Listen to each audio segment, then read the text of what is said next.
So I just want to thank you so much. This is your second visit with us here. And today you're focusing really on scams, which have not slowed down at all for COVID. It's very sad. The scam artists will swoop in anytime. If there's a crisis like the Boston Marathon bombing, they'll set up bogus 501c3 nonprofits. But with the COVID-19, the scam artists saw a ripe opportunity and they swooped in again. So whenever Deputy Canavan's ready and you're We're ready, Kerry, sir. Let's start out with it. Again, hello, Walpole. Welcome. We're glad to be back. We're with the Norfolk County Sheriff's Office. I'm Joe Canavan, the Director of Senior Programs. And I want to thank Kerry and all the folks at the lovely, well, still new, COA, Council on Aging in Walpole. And narrating and presenting this program today is going to be none other than Norfolk County Sheriff Jerry McDermott. So I'm going to let the sheriff take over and I'm going to run the controls here. So. Great. Thanks, Joe. And thanks again, Kerry, and everyone at the Council on Aging and everybody watching for Debbie, joining us. I'm sorry. Yeah, appreciate it. So, why are seniors the target of so many of these scam artists? Well, they figure the scam artists believe that the seniors have amassed some wealth at this point in their life.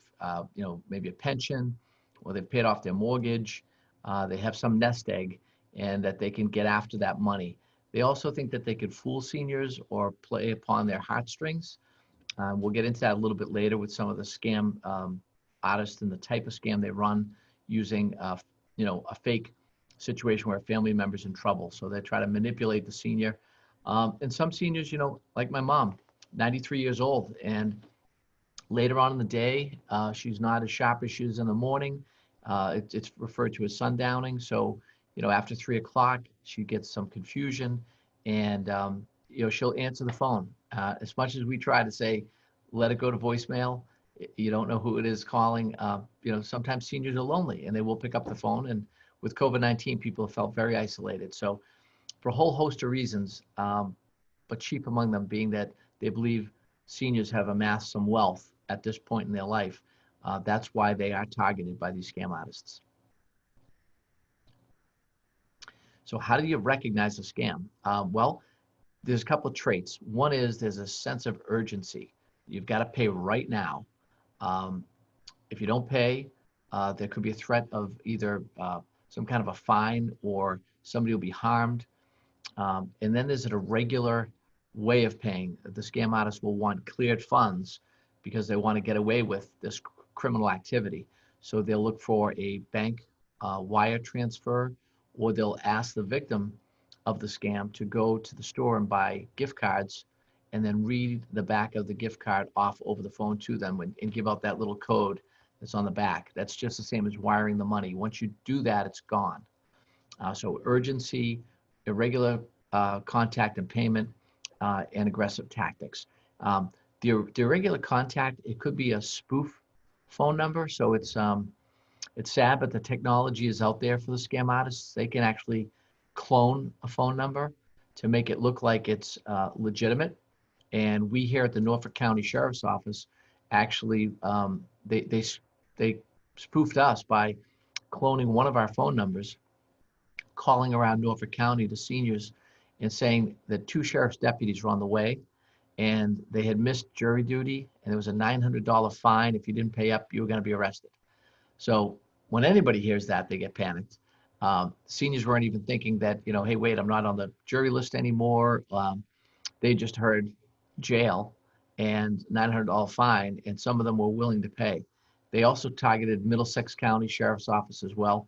So we got out there on social media, and we got out there through our networks to let people know, in fact, no such action would ever happen from the Norfolk County Sheriff's Office. And Sheriff, you might want to mention too, other law enforcements don't do the same. They don't do. That's right. They wouldn't do that either. And, a lot of times when people are falling victim to a scam, it is somebody pretending to be FBI, IRS, or, local law enforcement, as Joe mentioned. Sadly, let's use Walpole for an example. We're on with the Walpole Council on Aging today. So everyone loves the Walpole Police, and Chief Carmichael does a really great job. it would be pretty easy for a scam artist to pretend to be raising money for Walpole Retired, Police Benevolent Fund, and they can make it sound very legitimate. They could clone a local phone number so that it looks like it's a local exchange, and it's very convincing, and it's hard for seniors to see through it. So what we always say to seniors, let it go to voicemail, or try to get off the phone quickly just by saying you've got company, or you're busy, or you're just taking dinner out of the oven or something. But get a name and number. If you can get a name and telephone number, write it down, call the local police and ask them, are you doing a telethon? Are you raising money right now? Same thing with the local fire department. That's the best way to find out if in fact it's legitimate and it's a 501c3 that's recognized, or is it a scam artist? So the grandparent scam is probably, it's the saddest, but it's the most common. And we started out the conversation saying, why are seniors targeted? And we mentioned the scam artists will play upon their heartstrings. The grandparent scam is pretty sinister, and it usually involves 2 to 3 or 4 accomplices. And what they will do is, using social media, they'll find their target. They'll find a grandparent. They'll find the grandchildren on vacation. They'll know exactly where they are, maybe Florida or Cancun, Mexico. They'll get names, and they will call up that senior. It's as simple as going to whitepages.com. They'll get the phone number. They'll call that granddad or grandmom and say that their grandson or granddaughter had traveled to Mexico. They were, underage drinking. They were arrested on the beach, what have you. But now they're being treated rough by the Mexican police. They're in jail. But fortunately for them, they found an English-speaking attorney who happens to be right next to them and willing to bail them out, take care of all the court fines, and get them back home safely. But grandmom or granddad will need to wire $7,000 right away, without question. Don't talk, and they'll have the young person on the phone acting as the grandkid, saying, and please don't tell mom and dad, because I'll be in awful trouble. Please, Nana or Papa, just send the money. They'll then put on the other accomplice who pretends to be the lawyer. They'll even go so far as to give out a phone number for the phony law firm. They'll have another accomplice answer the phone and say, sure, yep, this is the law firm of Sullivan and Sullivan. And, now it seems legit. And that grandmom or granddad is saying, well, they gave me a number to call back. It sounded like my grandson or granddaughter. We even know of one case where the accomplice that was the young person didn't sound like the granddaughter. And when the grandmother questioned it, she said, we were in the back of a taxi or an Uber. There was a car accident and I broke my nose. That's why I sound funny. So they always come up with the lie. They are very convincing. So I do feel particularly bad for the seniors because, again, there's that sense of urgency. A loved one's in danger. You don't want them treated badly. You're told you've got to act quick. And again, they want cleared funds. So it's either what's your checking account and your bank routing number, and they want you to wire the money.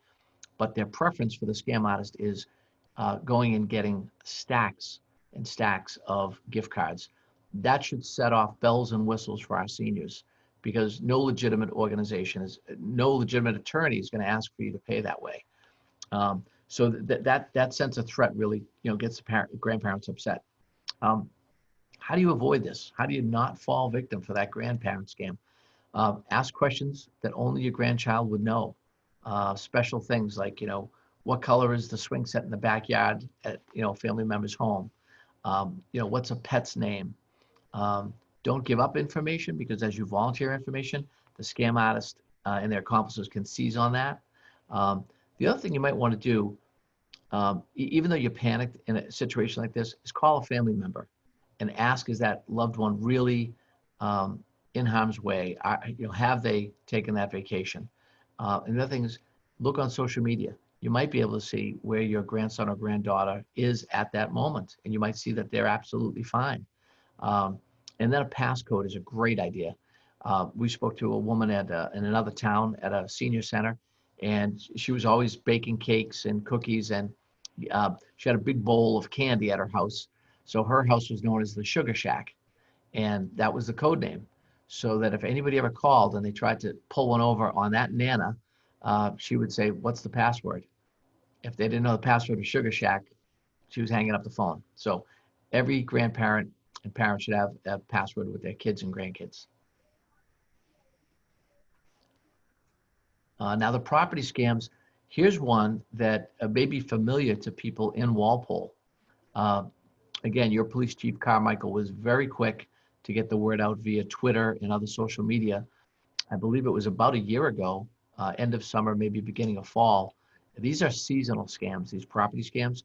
You get to the end of summer, beginning of fall, and people think, time to get the gutters cleaned, maybe point the chimney, get the chimney cleaned, and I'll put any cracks in the driveway that have to get fixed and put a top coat, seal the driveway. Well, 3 lads were going around in a truck, and they were saying, we could fix your driveway, fix those little holes, and put a new coating over the asphalt for about $1,500. If you give us $750 now, we'll be back next Thursday to do the work. They never showed up.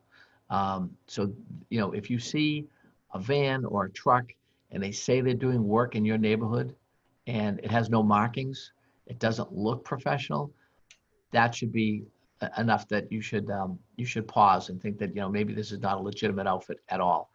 And again, most towns in Norfolk County, if somebody's coming around soliciting, knocking on your door, they should have credentials.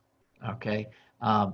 If you're at your home and somebody pulls into your driveway or they pull up in front of your home and you see them approaching your door, if you're going to answer the door at all, and I would recommend you don't if you're not expecting them, but take a phone with you so that you can protect yourself, and that if somebody is coming towards your door and you have the main door open, that white aluminum door, the screen door, keep that latched. So it's just an extra buffer between you and the person on your front porch.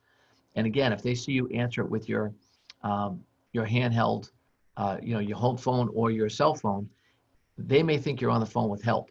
So you could just say you're on with cousin Eddie and say, hang on, Eddie, somebody's at the front door. But in the event that it is somebody who means to do you harm, you can quickly dial 911 and at least help will be on the way. But all too often we hear stories. We had one in Stoughton where somebody showed up, said they were from the water department, needed to get into this woman's basement. The moment she opened that screen door, they pushed her down and they rummaged through the house looking for drugs, cash, jewelry. So again, we want seniors to be safe. So number one, if you don't know who's calling, don't pick up the phone. If you're not expecting the company at the front door, don't answer it. But if you are going to answer the door, keep your phone with you at all times. For reputable contractors, how do you know they're good or bad? Check with the Better Business Bureau. Check with a family member or trusted neighbor who's had some work done.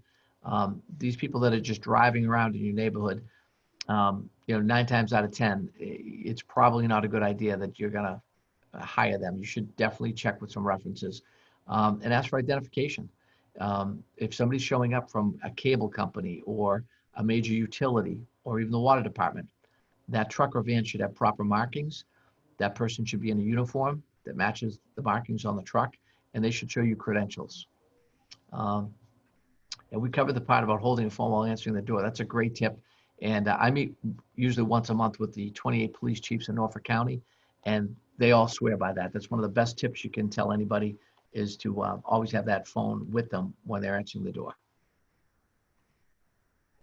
So Joe, you mentioned early, Deputy Canavan mentioned earlier about this COVID-19, and it's sad, but with this global pandemic, this crisis, the scam artists didn't take any time off. They swooped right in. I'm glad Joe put this slide into the presentation, because what we heard about early on was, we knew one thing early on from the COVID-19 virus, that is that seniors and people with underlying health conditions were more vulnerable to this respiratory virus. And so, scam artists thought, well, we'll call people and solicit them and tell them we have a magic pill, or we have some PPE, some personal protective equipment like N95 masks. Now, this is at a time when nobody could get their hands on N95 masks, not even Governor Baker. And most governors around the country were fighting for personal protective equipment. But magically, there were people calling around saying, would you like to buy some masks? We have these pills that you can take that will guard against the virus. So all these scams are out there, and then bogus testing. There are some great tests out there now, but early on, people were, falling victim to this scam. The big scam, which made the news, was the stimulus scam. And this one would work where somebody purported to be from the federal government. They were trying to send you your stimulus check. They were having a problem and needed to verify the last four of your social security number and get your checking account and your bank routing number so they could help expedite the stimulus check into your account. This one was all over the news. It was pretty bad, pretty widespread. The other piece of it was the unemployment. So most places had laid off workers or furloughed workers, and law enforcement did as well to some degree.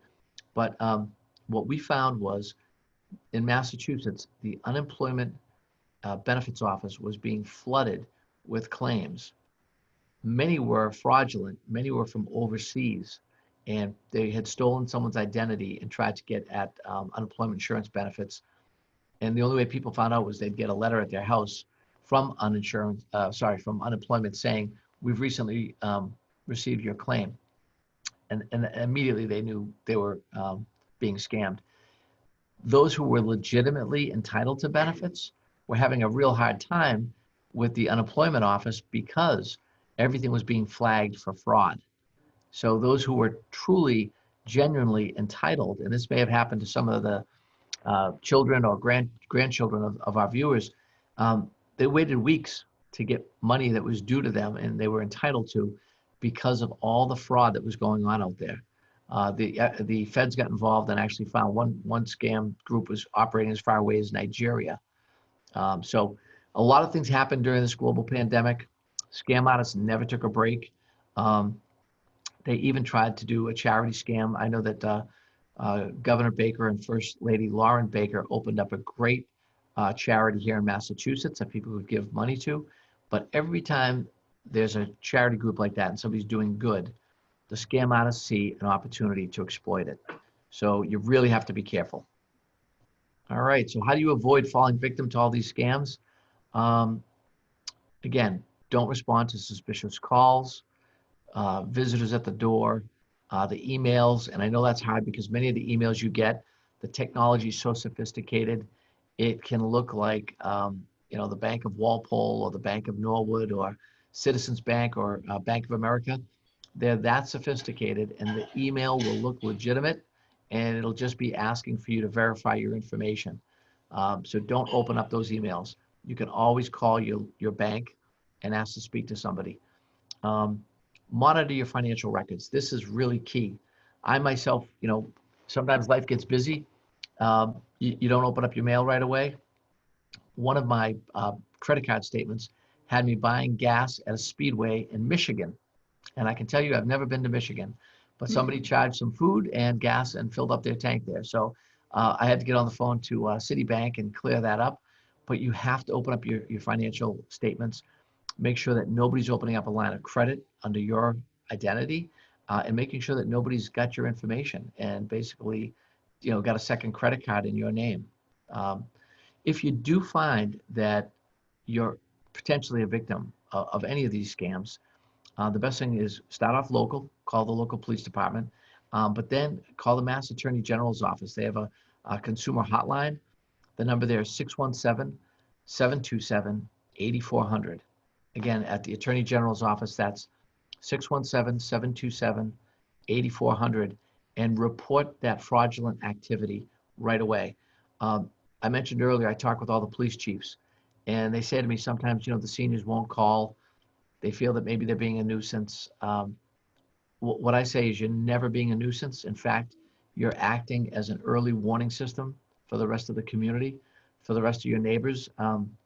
Because if somebody's trying to send you that email, if somebody's calling you, or somebody's coming and knocking on your door, you could really help us stop somebody else being harmed financially or physically if you just pick up the phone and call local authorities and let us know that you think a scam artist is operating in your community.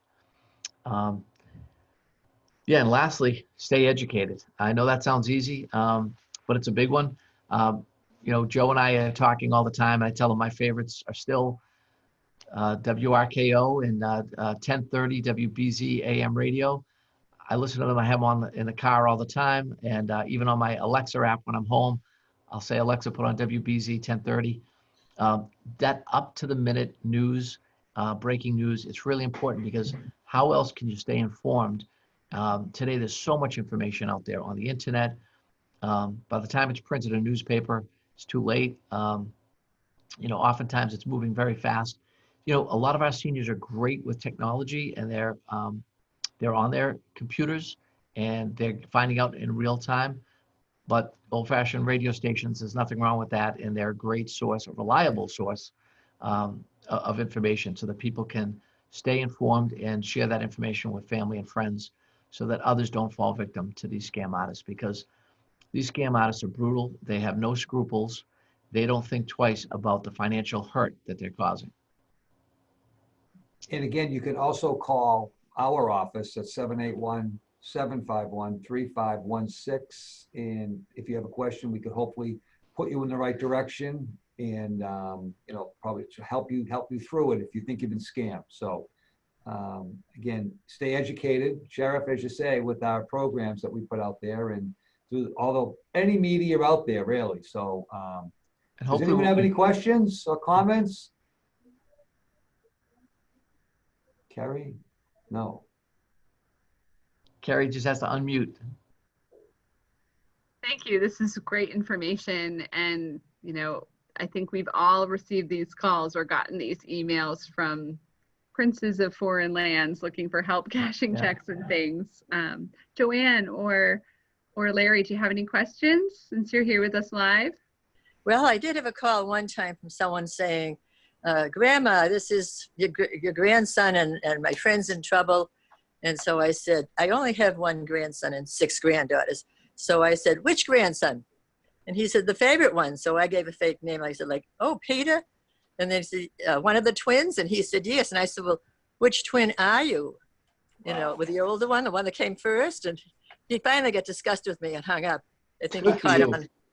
I just kept asking. Otherwise, you just hang up, Yeah. Good for you, Joanne. Well, because I've heard about this scam, and it's unreal that people try to take advantage of the older people. On Facebook, I get requests from older men to become their friend, and I'll click on their picture, you see, and looks like they have no friends, but they're very attractive. And they probably think I'm a rich widow or something, so I just delete them in the first place. But Good for you. I might be old, but I don't get it. You've got to be able to sniff out some of this stuff and follow your gut when something just doesn't feel right. Good for you, Joanne. Well, I had one call yesterday. It came up as Commonwealth of Mass, and I didn't get to the phone on time. And when I checked voicemail, they had left no message. So I called the number back. I dialed it back, and the voice, said, "This is a number not in service." So but that was odd. That I feel it was a scam call. I'm just surprised that they'd be so nervy as to make it look like it's the Commonwealth of Mass. Sure, they've tried to pretend they're the IRS, and one thing we know about the IRS is they'll send a letter. But, even if you owe money, they won't call you. But every year around April 15, around tax time, they have the nerve to call people and pretend to be, a federal agency like the IRS. So they are bold. It's sad. No, it really is. I had a woman up the street from me. She runs an adult daycare center in Westwood, and the grandparent scam happened to her, and she almost fell for it. Her husband was in the next room, and she was so panic-stricken. She didn't even tell her husband, but she believed that her grandson, Nick, was in trouble. She was ready to go get the money out of the bank, and then just, kind of had a fit of consciousness. And she's thinking about it. So wait a minute, let me dial him on his cell phone. And sure enough, she dials her grandson, and he says, hello. And she said, Nick. And he says, yeah, hi, Nana. How you doing? She said, you okay? He says, yeah, fine. Why? She said, never mind. I love you. Hung up. That guy was actually trying to get her to, get cash. I think it was like $7,500, and meet outside a FedEx drop box where they were going to send the money to an attorney to get Nick out of trouble. But, you know, you Yeah. just have to be on your toes. And again, Kerry, I think it's important too. You know, we mentioned call local police. You could call us. Joe Canavan, Deputy Sheriff, gave out his number. I also think it's important if seniors can in Walpole, call the Council on Aging and let you know, so that as you're talking and networking with the seniors, and I know how much you love them and care about them, you could share the word too, and maybe get a little bulletin out, you know, get the word out that there are some scam calls going around to people trying to get at their money. Yes, we actually use our robocall system for that sometimes when we Fantastic. receive multiple reports of a similar call that's coming around. We'll call with the specifics of what was said and what they're asking for. Just in the off chance that they reach out to somebody else who's heard my message, it'll trigger some, oh, I just heard this from the Council on Aging. We don't always get a leg up on stuff like that, but anytime we get reports, we try and get them out to them, because a lot of times they're calling a lot of people right down the phone book in the same place. And the sad thing again is we could pass all the laws in Massachusetts and at the federal level. The scam artists, many of them are operating overseas, and they don't care what laws we pass, and they don't care about the do not call list. Doesn't mean anything to them. They could be operating from a computer, you know, in one of the former Soviet bloc countries, and all they have to do, hit one button, it sends out 1,000 calls, and it's automated. They're just waiting for somebody to pick up. So if you don't pick up, you don't fall victim. But once you pick up, it's almost like the fish that bites the worm. Now you're on the hook. And the more often you answer those strange calls, there's an algorithm, the more likely they are to keep trying your number because they know they have a live one. So again, let it go to voicemail. I had one other call for grandmother, and I said, oh, wait a minute, your mother's right here. I'll put her on the phone. Well, that one hung up. Good Oh, Good for Joanne, you. Good for you. that's great. Gotta stay sharp with these guys. Well, We thanks, also everybody. recommend that people reach out to the, Whoops. there's that fraud number that they can call. Which one do you want, Kerry? Does the Attorney General? I think so, Yeah, the because they consumer often hotline. call their local police departments. I and the would call police- them first and then go Yep. up to Jane, and then call your local PD, because they'll tell people, they'll also be able to inform the citizenry through, like you do, robocalls or even on a signboard. And then they can call you, and then I would call if you really wanna, if you felt you were scammed, you'd call the consumer hotline. Right, the FTC line, we always give them too, because if they get enough complaints about specific numbers, then they can turn those numbers off. So I always tell them to report the number and any information they have there as well. Yes, Great. that's great. Carrie, thank you for everything you do. Thanks for being here today. Yeah. We'll be out when you get ready to open up and we can do some of the programs. But thank you, Debbie. Thank you, Joe and Sheriff. Thank you very much. Thank you. Thank guys. you all. Thanks, guys. All right, great to be In with you there, in stay Walpole. cool. All right, Thanks take very care. much. Have a Bye-bye. great Stay safe, day. everybody. Bye-bye. Bye-bye.